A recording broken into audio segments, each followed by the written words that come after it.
Namaste दोस्तों. Today we will study about money creation और credit creation by commercial banks. यानी आज हम वाणिज्य बैंकों के द्वारा किस प्रकार से मुद्रा या साख का निर्माण किया जाता है उसके बारे में अध्ययन करेंगे.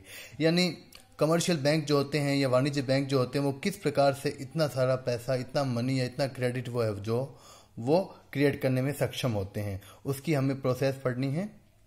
ठीक है, तो देखिए सबसे पहले मैं एक बता दूं मैं आपको कि कमर्शियल बैंक के जितने भी फंक्शंस हैं जो किसी भी इकोनॉमी के लिए इम्पोर्टेंट होते हैं उसमें जो ये क्रेडिट क्रिएशन वाला फंक्शन है ये सबसे ज़्यादा इम्पोर्टेंट महत्वपूर्ण फंक्शन माना जाता है. बिकॉज क्रेडिट क्रिएशन का ये फंक्शन जो है वो कंट्री की नेशनल इनकम, राष्ट्रीय आय से जुड़ा हुआ है. अगर किसी भी देश के कमर्शियल बैंक जो है वो ज़्यादा क्रेडिट क्रिएट करने में सक्षम होते हैं, ज़्यादा मनी क्रिएशन कर देते हैं, साख का निर्माण ज़्यादा करते हैं, तो उतना ही उस देश की जो राष्ट्रीय आय है, नेशनल इनकम है, उसमें इंक्रीज होगा, उसमें बढ़ोतरी होगी. ठीक है, आगे देखिए. अब मैं बताऊंगा आपको कि भाई कमर्शियल बैंक जो होते हैं वो जो वाणिज्य बैंक या व्यापारिक बैंक ऐसे क्या काम करते हैं, ऐसे कौन से एक्टिविटीज फंक्शंस करते हैं जिसके कारण वो बहुत सारा क्रेडिट, बहुत सारा मनी क्रिएट करने में सक्षम हो जाते हैं.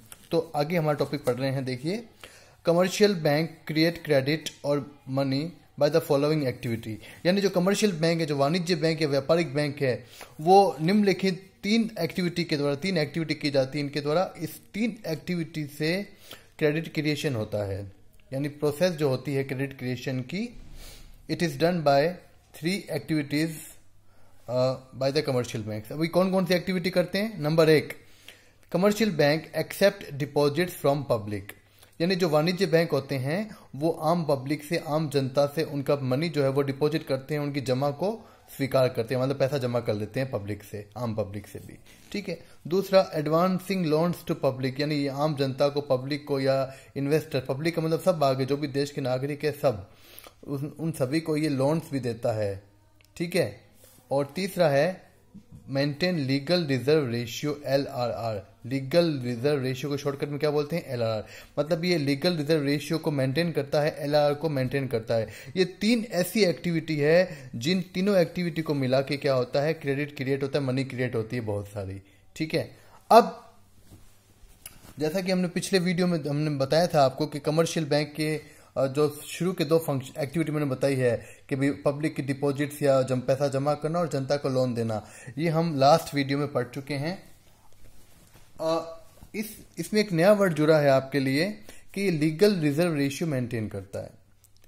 यानी इसको बोलते हैं वैधानिक रिजर्व अनुपात बोलते हैं इसको.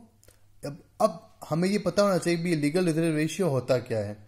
एक्चुअली जो LRR है, लीगल रिजर्व रेशियो है, ये 2 प्रकार के रेशियो को मिला के बनता है, CRR और SLR. यानी cash reserve ratio plus statutory liquidity ratio. यानी नकद आरक्षित अनुपात और वैधानिक तरलता अनुपात, इन दोनों को जोड़ देते हैं तो LRR बनता है. ठीक है. अब अगर पूछा जाए कि भाई लीगल रिजर्व रेशियो LRR होता क्या है, तो मैंने लिखा है इसके बारे में. देखिए, it is a certain percentage of the total deposits of a commercial bank which it has to keep as reserve, and it is decided by the central bank RBI. In the sense of India it is called RBI of the country time to time. इसका मतलब ये हुआ कि कोई भी जो commercial bank है, ठीक है, कोई भी कमर्शियल बैंक होता है उसके पास जो भी टोटल डिपॉजिट्स आती है, यानी जो कुल पैसा जमा होता है, जैसे मान लो एक कमर्शियल बैंक है SBI, state bank of India, या मान लो पंजाब नेशनल बैंक है.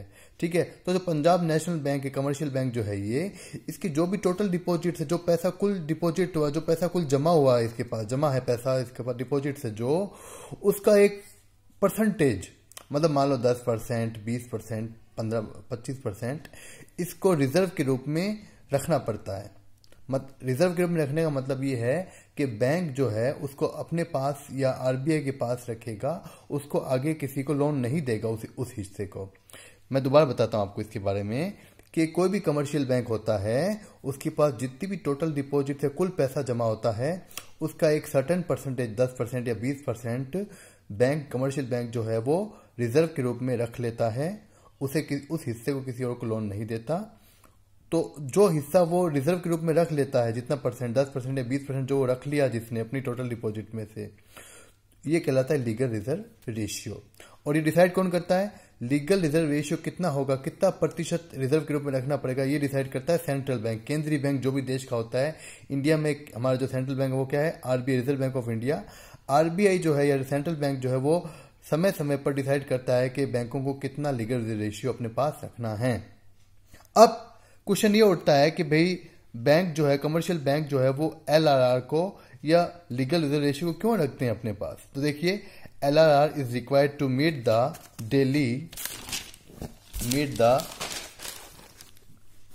daily demand for withdrawal of cash. It may be 10 to 20% of the deposits. इसका मतलब ये हुआ कि जैसे मान लीजिए कि लोगों ने अपने पैसे जमा करा, जिन लोग कस्टमर्स का बैंक में खाता है, अकाउंट है, वो पैसा डिपॉजिट कराते हैं, जमा कराते हैं। तो जैसे मान लो किसी ने 1 लाख रुपए जमा कराए, अब वो क्या 1 लाख रुपए विड्रॉ तो करेंगे नहीं पूरा, उसमें से कभी 10,000, कभी 20,000, कभी 5,000, कभी 15,000 लोग वापस विड्रॉ कराते हैं। तो मान लीजिए आपने पैसे जमा कराए, आपको कुछ पैसे चाहिए तो आप बैंक से वापस विड्रॉ कराते हो। अब अगर जो कमर्शियल बैंक है वो पूरा का पूरा पैसा अगर किसी और को लोन दे देगा, तो 1 लाख मान लो डिपॉजिट आया और 1 लाख की लोन दे दिया, तो बैंक के पास कुछ नहीं बचेगा। तब जो विड्रॉ करने के लिए पैसा आएंगे, अपना पैसा निकालने के लिए आएंगे, 10,000 20,000 जितना भी पैसा निकालने के लिए आएंगे, तो वो उनको पैसा विड्रॉ नहीं कर पाएगा। तो LRR जो है, जो लीगल रिजर्व रेशियो है, जो ये LRR है, ये क्यों रखते हैं? इसको क्यों रखा जाता है? Demand for withdrawal of cash, मतलब जिन लोगों का यहाँ पे अकाउंट है, डिपॉजिट किया हुआ है, अगर वो अपना पैसा विड्रॉ करने के लिए आते हैं तो उनको जो वो पैसा दिया जा सके, विड्रॉ कर सके, इसलिए LRR रखा जाता है। LRR का जो यूज है वो लोगों को पैसा विड्रॉल के लिए किया जाता है, क्योंकि अगर पूरा पैसा आगे लोन दे दिया गया तो बैंक विड्रॉल नहीं दे पाएगा लोगों को। तो लोग, अगर कस्टमर को जरूरत हो पैसों की वापस विड्रॉल करने की जरूरत हो, तो उसी डिमांड को पूरा करने के लिए LRR को बैंक रखते हैं, यानी कुछ पैसा अपने पास बैंक रख लेते हैं, आगे किसी को लोन नहीं देते हैं, ताकि कोई अपना पैसा भी निकालने के लिए आए तो उसे दे सके, इसीलिए LRR रखा जाता है। ठीक है। और ये माना जाता है कि 10 से 20% तक जो कमर्शियल बैंक है वो रख लेते हैं, और बाकी 80 से 90% जो 80 to 90% जो है वो आगे पैसा लोगों को या इन्वेस्टर्स को या बिजनेसमैन को लोन दे देते हैं। ठीक है। अब करते हैं प्रोसेस ऑफ क्रिएशन और credit, process of money creation और क्रेडिट क्रिएशन, यानी जो मुद्रा या साख का जो निर्माण है, मनी क्रिएशन जो है, उसकी कैसी प्रोसेस कैसे करते हैं। देखिए, मैंने एग्जांपल दिया छोटा सा। If a person deposits ₹10,000 in a bank, commercial bank, then this bank keep a certain percentage, LRR मान लो जो 10% हमने माना है इसको as reserve, and provide rest of the amount 10,000 minus 10% of it is equal to 9,000 as loans to other और investors. यानी इसका मतलब ये हुआ कि अगर कोई व्यक्ति कमर्शियल बैंक के अंदर 10,000 रुपये जमा करवाता है, तो 10,000 रुपये मान लो किसी भी कमर्शियल बैंक में जमा कराए, तो कमर्शियल बैंक क्या करेगा, उसमें से मान लो LRR जो है वो 10% जो है वो अपने पास रख लेगा। अब 10,000 का 10% कितना हो गया? इट इज इक्वल टू 1,000 हो गया। तो बैंक जो है वो 10,000 में से 10% यानी 1,000 रुपये अपने पास रिजर्व के रूप में रख लेगा। तो कितने बचे? फिर टोटल 10,000 रुपये जमा कराए, उसमें से 1,000 रुपये इसने अपने पास रख लिए, तो 9,000 जो है, जो 9,000 है, ये क्या हो जाएगा, आगे वो लोन दे देगा पर दूसरे व्यक्तियों को या इन्वेस्टर्स को, बिजनेसमैन को। ठीक है। और ये प्रक्रिया कंटिन्यू चलती रहेगी, मतलब पैसा जमा होगा, कुछ LRR रखा जाएगा, आगे लोन देगा, फिर लोन वापस आएगा, फिर आगे देगा, फिर ऐसे करते करते करते मनी क्रिएट हो जाता है। अब कितना पैसा क्रिएट होगा, इसका एक फॉर्मूला भी है कि भाई जो भी पैसा जमा हुआ, जैसे मान लो 10,000 जमा किया गया, पहली डिपॉजिट, इनिशियल डिपॉजिट बोलते हैं इसको, जो पहली जमा होती है ना उसे बोलते हैं इनिशियल डिपॉजिट। तो अगर कोई जो पैसा जमा कराता है तो उसके 10,000 रुपीज से या कितने पैसे से कितना क्रेडिट क्रिएशन होगा, मनी क्रिएशन होगा। तो मनी क्रिएशन या क्रेडिट क्रिएशन का एक फॉर्मूला भी है, क्या है, initial deposit upon LRR percentage. यानी देखिए, जैसे इनिशियल डिपॉजिट कितना, अपने एग्जांपल में हमने माना कि पहला जो इनिशियल डिपॉजिट जमा हुआ है वो है 10,000 रुपये, कितना है 10,000। अब ये 10,000 इनिशियल डिपॉजिट हो गया तो हम यहाँ फॉर्मूले में वैल्यू पुट कर देंगे। LRR हमने इस एग्जांपल में 10% माना तो यहाँ 10 लिख देंगे, और परसेंटेज जो है इसको हटाने के लिए इंटू 100 करना पड़ता है। तो किया तो कितना आ गया 1,100,000 यानी 1 लाख रुपीज़। यानी जो कमर्शियल बैंक है अगर कोई इनिशियल डिपॉजिट 10,000 रुपये जमा कराता है तो कुछ टाइम के बाद, कुछ महीनों में, कुछ सालों में वो उसे कितने का बिजनेस कर लेगा, 1 लाख रुपए का क्रेडिट जो है वो क्रिएट कर लेगा। ठीक है, ये है क्रेडिट क्रिएशन या मनी क्रिएशन का formula, initial deposit upon LRR percentage. ठीक है, इसको एक दूसरे तरीके से भी समझाया जा सकता है। कैसे समझाया जा सकता है देखिए आप इसको। इसका एक फॉर्मूला होता है दूसरा, एक तो पहले आप निकालो मनी मल्टीप्लायर। मनी मल्टीप्लायर का फॉर्मूला होता है 1 अपॉन LRR परसेंटेज। तो 1 अपॉन हमने LRR कितना यहाँ पे एज्यूम किया है, इट इज 10%, तो परसेंटेज को हटाने के लिए इंटू 100 कर दो, कितना 10, यानी ये हमारा मनी मल्टीप्लायर कितना आ गया, मनी मल्टीप्लायर जो कितना आ गया 10। अब आगे हमें निकालना है कि भाई जो टोटल डिपॉजिट इस अगर 10%, अगर ये 10% होता है तो टोटल डिपॉजिट या मनी क्रिएशन या क्रेडिट क्रिएशन कितना हो जाएगा। तो फॉर्मूला आगे क्या होगा, initial deposit multiply by money multiplier. ठीक है, तो इनिशियल डिपॉजिट कितना अपना एग्जांपल में 10,000 है और मनी मल्टीप्लायर कितना आया 10, तो यहाँ पे 10 लिख दिया तो कितना हुआ 1 लाख, 1 लाख। तो कहने का मतलब ये है, चाहे आप फर्स्ट फॉर्मूला करो, चाहे ये फर्स्ट फॉर्मूला यूज नहीं करते तो ये 2 फॉर्मूला आपको यूज करने पड़ेंगे, इनसे करो तो कितने का हो जाएगा मनी क्रिएशन, 1 लाख का हो जाएगा। अब इसकी एक टेबल से भी समझाना पड़ता है, एग्जाम में जो क्वेश्चन पूछा जाता है वो टेबल में पूछते हैं। तो टेबल में आप क्या करो, टेबल में 4 कॉलम बना लीजिए। ठीक है, एक कॉलम को यहाँ पे चाहो तो खाली छोड़ दो, चाहे राउंड लिख देना ऊपर। एक में लिखो डिपॉजिट, एक में लिखो LRR कितना, हमने 10% माना है, यहाँ पे 10% एज्यूम किया है, और यहाँ पे लोन यानी ऋण ही है। ये डिपॉजिट का मतलब हो गया जमा, और ये LRR हो गया वैधानिक तरलता अनुपात, और ये हो गया ऋण हमारा। ठीक है, अब हमने ये माना कि इनिशियल डिपॉजिट जो पहली जमा है वो है 10,000।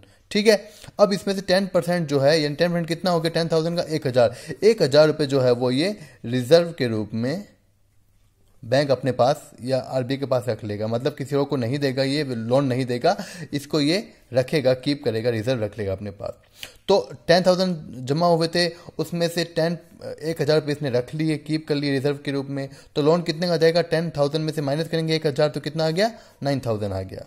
ठीक है, अब बैंक क्या करता है, किसी को भी लोन देता है ना तो उसे डायरेक्टली नहीं देता है, पहले उसका लोन अकाउंट खोलता है, फिर अकाउंट में उस पैसे को डिपॉजिट कर जमा कर देता है, फिर वो बाद में उसे चेक से या खुद जाके ATM से निकाल देता है। ठीक है, तो ये जो 9,000 है अब यहाँ पे क्या आ जाएगा, फर्स्ट में आ जाएगा, ये जो है ये यहाँ आ जाएगा, फर्स्ट में आ जाएगा, ये यहाँ पे आ गया। अब ये डिपॉजिट मानी जाएगी, तो इसका 10% ले लो, कितना हो गया 9,000 का 10% कितना हो गया 900 हो गया। इसमें से इसको माइनस करेंगे तो कितना बचेगा, इतना, ये लोन चला जाएगा आगे। अब ये प्रोसेस कंटिन्यू चलती रहेगी।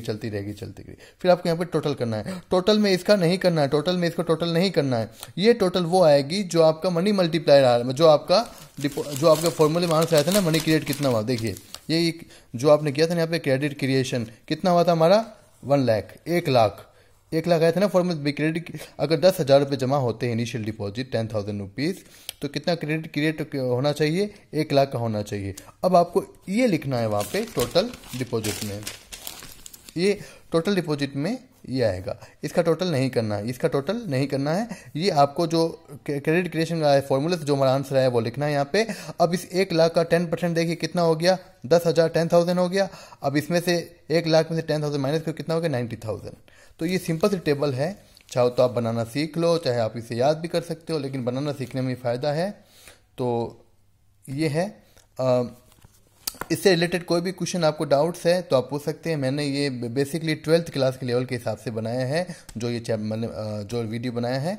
अगर किसी को BA BCom MA MCom या कंपटीशन एग्जाम या किसी और चीज़ का भी पूछना है तो वो आप कमेंट बॉक्स में जाके पूछ सकते हो, और ख़ास तौर से ये 12th क्लास के बच्चों के लिए हेल्पफुल है। कोई भी आपकी क्वेरी हो, कोई भी चीज़ पूछनी हो, डाउट हो, तो आप मुझे कमेंट करके पूछें या व्हाट्सएप पे मैसेज करें। Okay, thank you so much.